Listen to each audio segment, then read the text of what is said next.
CrashMat104 here, and boy, am I hyped for Splatoon 3. And we just got some new news about it.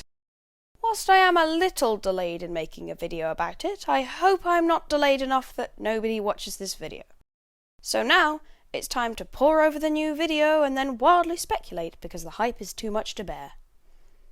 The first subject is a small thing, but if you look in the bottom right corner at the video at the very start, you can see the new loading icon.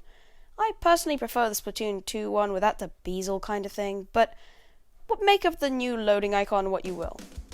And then, right off the bat, we get an amazing piece of music which is just pure greatness. I don't know how they do it. How do they consistently manage to produce music that's better than regular bands?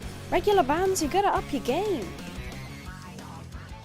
After quickly acknowledging the great music, we see the background to this stage, which is pretty similar to the lobby area we saw in the previous trailer, with similar houses. These houses don't reflect massively positively on the current state of Splatoon's world at the time of Splatoon 3. However, we didn't see much housing in Splatoon 2, so we don't know. Maybe not much has changed, maybe everything's changed.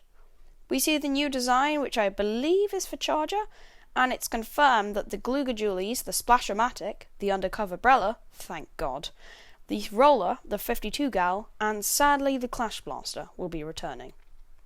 Also, as we cut to gameplay, the burst bomb that is thrown out means that most likely the sub-weapons from Splatoon 2 will also be in Splatoon 3. A second or so later, you can hear the sound of a bow being fired. That's it, people. That's the sound that the bow makes in Splatoon 3. The camera change shows a shot which includes the new Charger model being fired, which confirms that it was, in fact, a Charger. However, the most striking thing that you probably noticed about this shot is the crab thing. This crab thing, as we will see over the next few shots, is a new special which allows you to sit in the back of a crab mech tank kind of thing, which I imagine protects you from shots, allowing for mobility without danger when curled into a ball. It appears to have two firing modes. A regular Julie shooter type shot, which has quite a long range for a regular shot, and an inkjet style shot. Then we see a new special, which looks like a shield. I would presume it's a sub, however, a big shield would be pretty broken as a sub, considering the other shield sub we already have.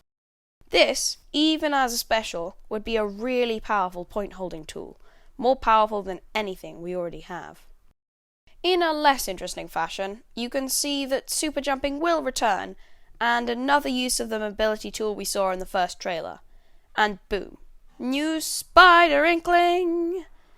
Grapple around, dealing damage in an area wherever they land, and right at the end of the clip showcasing this special, notice how they've had the Inkling use their Splashomatic without the special mode ending, meaning this special, the Zipcaster, could be really fun and useful, and will probably lead to some great quad kill clips.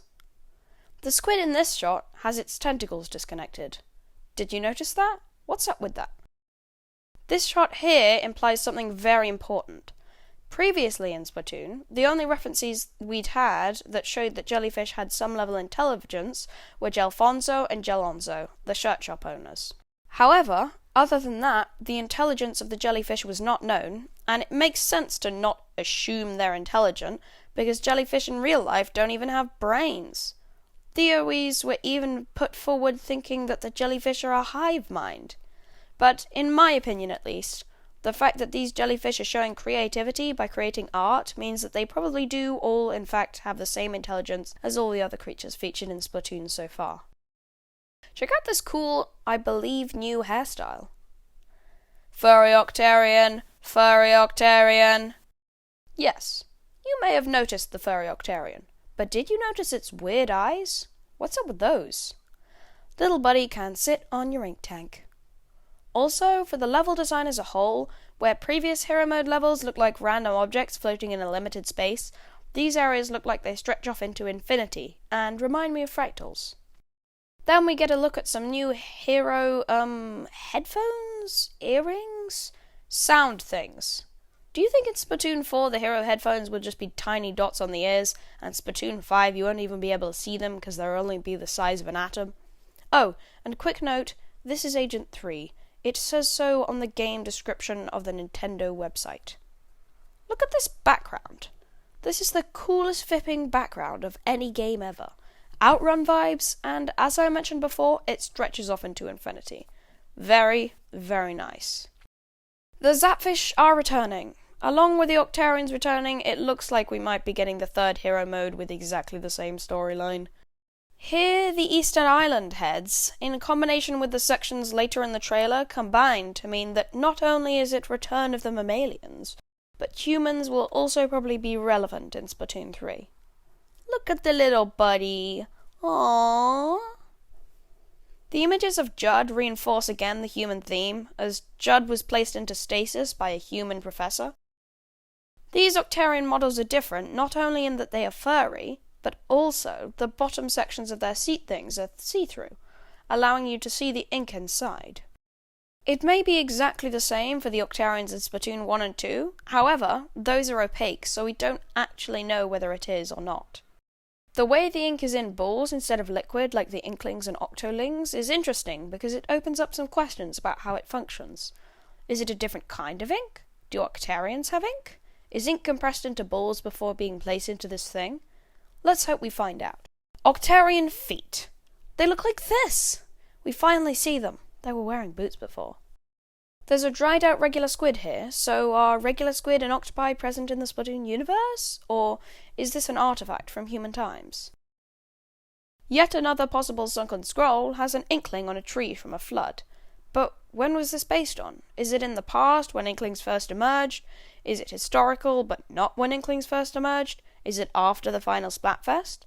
There's an image in the Splatoon art book which shows the Eiffel Tower right way up, so I would think that it's after the final Splatfest. However, the one in the trailers could be the one in Las Vegas, or the image in the art book could be non-canon. This shot shows that Lil Buddy will most likely be story mode only, which is sad, but makes sense.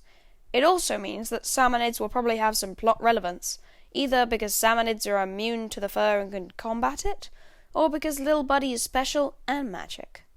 The story could also be more puzzle-focused here, because why would throwing Lil Buddy at fuzz exist otherwise? It looks like there's two types of ink tank for Agent 3, one that's a bottle and one that's a backpack that can fit Lil Buddy in. I wonder if they have different properties. Fish bike! And Captain Cuttlefish is now ready for summer. There's a new hero shot weapon, which is analysed in this image here, and the caption is, "Firearms that resemble the new hero shot include Magpul FDC-9 and Keltec KSG. The edge of the barrel resembles the Silencer Co. Osprey model, and the apparatus on the upper front resembles the Tricon RMO1 micro red dot sight. I don't know anything about guns, living in the UK and not liking it when people die, but I thought I'd put this in here because it's relevant. Another note about the new hero shot, it looks like the front of the hero shot can be detached, making it possible to use the rest of it like a pistol. That's a really cool idea. Okay, now, this makes me think that there's two different agents. One with the sock things, the earring headphones, and the water bottle ink tank, and the other with the backpack ink tank, these different headphones and actual shoes. Interesting. Ignore Callie, Marie's better. Yes, there are in fact two different agents. We can see them both in this shot here. Wow, that's cool. It explains the apocalypse look only being on one of them though. This mech here doesn't confirmedly contain Octavio, but the similarity to his robot thing from before, plus the fact that we can see his signature wasabi in a flash of the same colour as his skin, mean it's 99% likely him. I really hope this doesn't mean he's the final boss again, though. In the background of the audio clip at the end of the video, you can just hear a countdown in English. Humans are relevant, definitely.